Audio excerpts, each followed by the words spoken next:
ക്രിസ്തുവിനോടുകൂടെ ക്രൂശിക്കപ്പെട്ടിരിക്കുന്നു. ഇനി ജീവിക്കുന്നത് ഞാനല്ല, ക്രിസ്തു അത്രേ എന്നിൽ ജീവിക്കുന്നു. ഇപ്പോൾ ഞാൻ ജഡത്തിൽ ജീവിക്കുന്നതോ എന്നെ സ്നേഹിച്ച് എനിക്ക് വേണ്ടി തന്നെത്താൻ ഏൽപ്പിച്ചു കൊടുത്ത ദൈവപുത്രങ്ങളിലുള്ള വിശ്വാസത്താൽ അത്രേ ജീവിക്കുന്നത്. ഓക്കേ, ഇവിടെ ഗലാത്യർക്കെതിരെ പൗലോസ് പറയുകയാണ്, ഞാൻ ക്രിസ്തുവിനോട് കൂടെ ക്രൂശിക്കപ്പെട്ടിരിക്കുന്നു. ഫിലിപ്പിയർ ലേഖനത്തിൽ വായിക്കുമ്പോൾ കാണാൻ സാധിക്കും, ഞാൻ ജീവിക്കുന്നത് ക്രിസ്തുവും മരിക്കുന്നത് ലാഭവും. അപ്പോൾ തന്നെ ക്രിസ്തുവിലായിരിക്കുക. ഭൂമിയിൽ ജീവിക്കുമ്പോൾ തന്നെ ക്രിസ്തുവിലങ്ങായി, അല്ലെ? വചനം പറയുന്നു, ഞാൻ ക്രിസ്തുവിനോടുകൂടെ ക്രൂശിക്കപ്പെട്ടിരിക്കുന്നു. ഇനി ജീവിക്കുന്നത് ഞാനല്ല. എല്ലാരും മനസ്സിലാക്കണം, ഈ എന്തോ മനസ്സിലാക്കണം. ഈ ജീവിക്കുന്നത് എനിക്ക് വേണ്ടിയിട്ടല്ല, ക്രിസ്തുവിന് വേണ്ടിയിട്ടാണ്. പഴയ മനുഷ്യൻ കുഴിച്ചെടുക്കപ്പെട്ടു, അല്ലെ? പഴയ മനുഷ്യൻ കുഴിച്ചെടുക്കപ്പെട്ടു. അവിടെ നിന്ന് ഉയർത്തെഴുന്നേൽക്കുന്ന മനുഷ്യൻ പുതുമനുഷ്യനായി തീരുക. ഈ പുതുമനുഷ്യന്റെ പ്രത്യേകത, ഇനി ജീവിക്കുന്നത് ക്രിസ്തുവിലാണ്.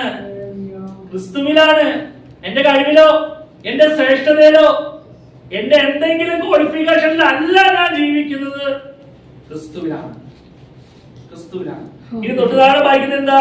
ക്രിസ്തുവിലത്രേ ജീവിക്കുന്നു. ഇപ്പോൾ ജഡത്തിൽ ജീവിക്കുന്നു. എന്നെ സ്നേഹിച്ചു എനിക്ക് വേണ്ടി തന്നെ താൻ ഏൽപ്പിച്ചു കൊടുത്ത ദൈവപുത്രനിലുള്ള വിശ്വാസത്താൽ അത്രേ ജീവിക്കുന്നത്. ആണോ? ഓക്കെ, ആ ദൈവത്തിലുള്ള വിശ്വാസം ഉണ്ടോ? അല്ലെ? കർത്താവ് യേശുക്രിസ്തു വിശ്വാസമില്ലേ? ആ വിശ്വാസത്താലാ ജീവിക്കുന്നത്, ഇപ്പോ ജീവിക്കുന്നത്. ആമേൻ. ഇനി വിട്ടുപിരിഞ്ഞാലും നമുക്ക് ലാഭം തന്നെയാണ്. നാം കർത്താവിനോട് കൂടെ. എത്രയോ പേര് ഇന്ന് ഈ സത്യവേദപുസ്തകം കയ്യിലുണ്ടായിട്ട് ഈ ഇതിന്റെ പൊരുൾ തിരിച്ചറിയാതെ ജീവിക്കണം, അല്ലെ? എത്ര പേര് ജീവിക്കും. എത്ര വിദ്യാഭ്യാസം ഉണ്ടായിട്ടും എത്ര കഴിവുകൾ ഉണ്ടായിട്ടും ഓരോരുത്തർ ഇനി പഠിക്കാനില്ല എന്ന് പറഞ്ഞിടത്തു അതുവരെ ഉള്ളത്, ഈ ഭൂമിയിലുള്ളത് എല്ലാം പഠിച്ചു എന്ന് പറയുന്ന ഒരു കൂട്ടം ആളുകൾ. വേദന തോന്നുന്നത് വെച്ച് കഴിഞ്ഞാല് ദൈവത്തിന്റെ വചനം ചിന്തിക്കാൻ, അതിന്റെ പൊരുൾ എന്താണെന്ന് തിരിച്ചറിയാൻ അവർക്ക് സാധിക്കാതെ പോകുന്നു. നമ്മൾ ക്രിസ്തുവിനോട് കൂടെ ചേരാൻ കാരണം എന്താ? ആദ്യമേ പിതാവായ ആദം, അവൻ ദൈവമായുള്ള ബന്ധം നഷ്ടപ്പെടുത്തിയ മുഖാന്തരമായി ആ പാരമ്പര്യത്തിൽ ജനിക്കുന്ന സകല മനുഷ്യനും മരണത്തിന് അധികാരിയായ പിശാചിന്റെ കയ്യിലായിരിക്കും. പാപത്തിലാണ് ജനിക്കുന്നത്. റോമലേഖനം വായിക്കുമ്പോൾ കാണാൻ സാധിക്കും, ഏതിന്റെ ലംഘനത്താൽ മരണം, ആദാമിന്റെ ലംഘനത്താൽ മരണം അതങ്ങ് വാണു. എങ്കിൽ കൃപയുടെ നീതിദാനത്തിന്റെ സമൃദ്ധി കർത്താവായ യേശുക്രിസ്തു മാത്രം ഏറ്റവും അധികം നാം ജീവനിൽ വാഴും. ഈ ഒരു ഉറപ്പാ ദൈവമക്കളായ എനിക്ക് നിങ്ങൾക്ക് ഉള്ളത്. സ്തോത്രം, സ്തോത്രം. ഈ വാക്യൊക്കെ പറയുമ്പോ സ്തോത്രം പറയണം കേട്ടോ. സ്തോത്രം പറയണം. നമ്മൾ ചുമ്മാ ഇങ്ങനെ കഥ കേട്ടോണ്ടിരിക്കുന്ന പോലെ ആയിപ്പോയത്. നമുക്കൊക്കെ ചിന്തിക്കാൻ പറ്റാത്ത നിലകളിലാ ദൈവം നമ്മുടെ ജീവിതത്തിൽ പ്രവർത്തിച്ചിരിക്കുന്നത്. നോക്കിയേ, നമ്മുടെ പാരമ്പര്യത്തിൽ നോക്കിയാൽ ഇങ്ങനെ ഇരുന്ന് ഈ സർവശക്തനായ ദൈവത്തിന്റെ മുന്നിൽ ഇരുന്ന് സ്തുതിക്കാനും മാതപ്പെടുത്താനും വല്ല കഴിവോ ശ്രേഷ്ഠതയുണ്ടോ? ഒന്നുമില്ല. ദൈവം നമ്മോട് എത്ര കാര്യങ്ങൾ കാണിച്ചു. അതിനുവേണ്ടി ദൈവം ഒത്തിരി ആളുകളെ ഇന്ത്യയിലേക്ക് അയച്ചു. അവർ മുഖാന്തരം നമ്മൾ കർത്താവിനെ അറിയാൻ ഇടയായി തീർന്നു. ഇന്ന് ഈ ബൈബിൾ വായിച്ച് പ്രാർത്ഥിച്ചതിന് വിടുതലെടുക്കുകയും ജയമെടുക്കുകയും എന്നെ തന്നെ ഒന്ന് മനസ്സിലാക്കാൻ എന്നെ സാധിച്ചു. നമ്മുടെ കഴിവൊന്നുമല്ല. അത് മനസ്സിലാക്കി ദൈവമക്കൾ ചിന്തിച്ച് ജീവിക്കണം. ഇനി ജീവിക്കുന്നതോ എനിക്ക് വേണ്ടി തന്നെ താൻ ഏൽപ്പിച്ചു കൊടുത്ത ദൈവപുത്രങ്ങളിലുള്ള വിശ്വാസത്താലത്രേ. ഒരു കൂട്ടം ആളുകള് കർത്താവായ യേശുക്രിസ്തു ദൈവത്തിന്റെ പുത്രനാണെന്ന് വിശ്വസിക്കാതിരിക്കുന്നു. സത്യവേദപുസ്തകം അവരുടെ കയ്യിലുണ്ടെങ്കിൽ തന്നെ അത് വിശ്വസിക്കാതെ അവർ പ്രവർത്തിക്കുകയാണെങ്കിൽ അവരുമായിട്ട് ഒരുപാട് ചങ്ങാത്തത്തിന് പോകാതിരിക്കാൻ നല്ലത്. കാരണം ന്യായവിധിക്കുള്ളതെല്ലാം അവന്റെ കയ്യിലിരിപ്പുണ്ട്. തിരിച്ചു കൊടുക്കേണ്ട സാധനങ്ങൾ തിരിച്ചു കൊടുക്കണം. പറഞ്ഞിട്ട് മനസ്സിലാകുന്നില്ല എങ്കിൽ അവനൊരു വാവിഷ്ണക്കാരനോ ദിവ്യാഗ്രഹിക്കുകയോ പിടിച്ചു കൊടുക്കാനോ ആണെങ്കിൽ അവരുമായിട്ട് സംസർഗം വരുന്നത് മാറി നിൽക്കണം.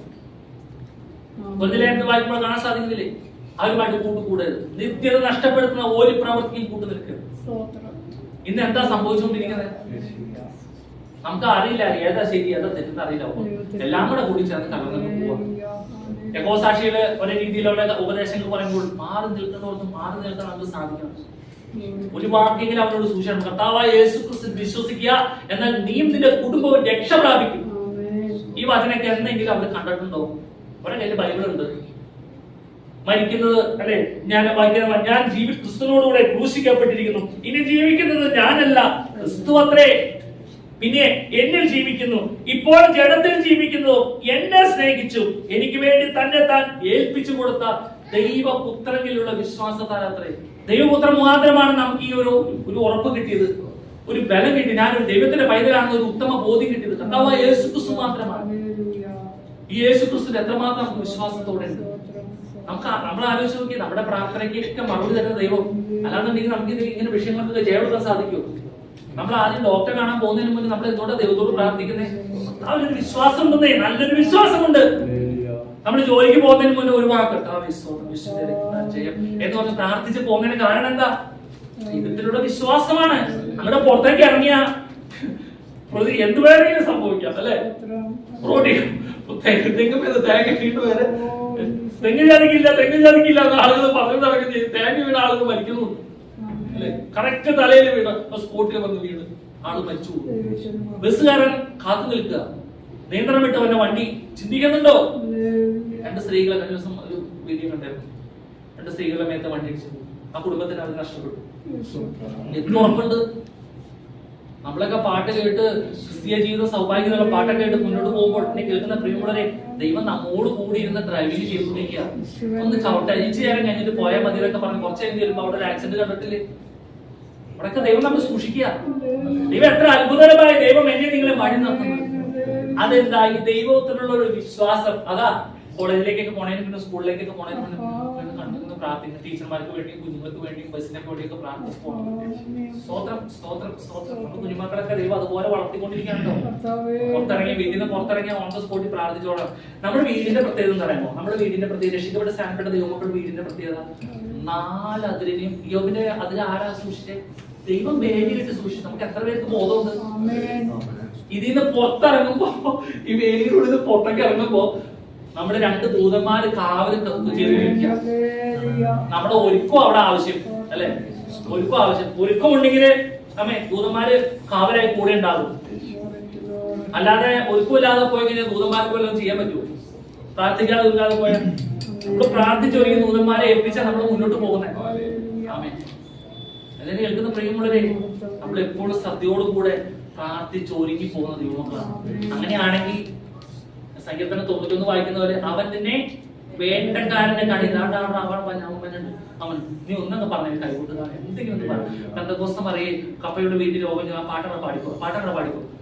ഇവിടെ വന്നേമ്പോ നമ്മുടെ അടുത്ത നമ്മുടെ വ്യാപരിക്കുന്ന അഭിഷേകം ഉണ്ടല്ലോ, ഈ അഭിഷേകത്താൽ പിന്നെ വായ അടഞ്ഞു പോകും. കപ്പ പെന്തക്കോസ്തുകാരെ കപ്പ കഴിക്കുന്നതാണെന്ന് പറഞ്ഞ് പരിഹസിച്ച് ഇന്ന് 5 സ്റ്റാർ ഹോട്ടലിൽ വരെ കപ്പ പഠിപ്പിച്ചു തുടങ്ങി. കപ്പയെ മാനിച്ചു ദൈവം. ചെറിയ ഭവനങ്ങളിലായിരുന്നു, പരിഹസിച്ചു അല്ലെ. വലിയ ആളുകളൊക്കെ പരിഹസിക്കാൻ തുടങ്ങി. ചെറിയ ഭവനത്തിലാണല്ലോ, ചെറിയ വീടാണല്ലോ.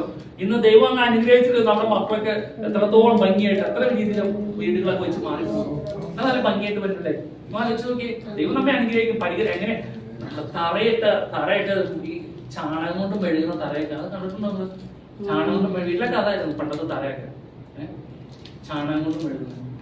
ആ മെഴുകിയ സമയത്ത് തറ കാണാൻ നല്ല രസമായിരുന്നു. അതായത് എനിക്ക് ഭയങ്കര ഇഷ്ടപ്പെടാം. ഇങ്ങനെ ഈ ബാറ്ററി ഒക്കെ പൊട്ടിച്ച് ആ പൊടികളൊക്കെ മിക്സ് ചെയ്ത് ചാണകത്തിലൊക്കെ മിക്സ് ചെയ്ത് അങ്ങനെ തൂന്ന് നല്ല നല്ല രസമാണ്.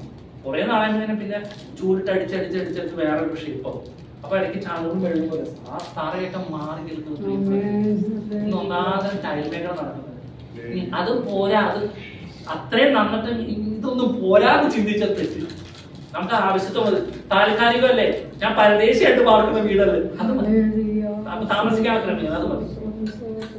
അതില് ഉപരിയായിട്ട് ചിന്തിച്ച് ആവശ്യമില്ലാതെ ദൈവത്തിന് അകന്നു പോകുന്ന പ്രവർത്തിക്ക് വേണ്ടി ചെയ്യരുത്. അതില് സന്തോഷിക്കുക. ഒന്നുമില്ലാത്ത അവസ്ഥയിൽ ദൈവം ഇവിടെ എത്തിച്ചു. ദൈവം ആമേൻ. ഒരു വസ്ത്രം മാത്രം ഉണ്ടായി, പുറത്തു പോകാൻ വേണ്ടി ഒരു വസ്ത്രം മാത്രം ഉണ്ടായിരുന്നു. നമുക്ക് എത്ര വസ്ത്രം, എത്ര അലമാരി ഉണ്ട് വീട്ടില്. ഒരലമാരി കൊണ്ട് ജീവിച്ച വീടുകൾ കണ്ടിട്ടുണ്ടോ? ഒരലമാരി മാത്രം തുണി വയ്ക്കാൻ. ഇന്ന് എത്ര അലമാരി ഉണ്ട്? എല്ലാ റൂമിലും അലമാരി അല്ലേ?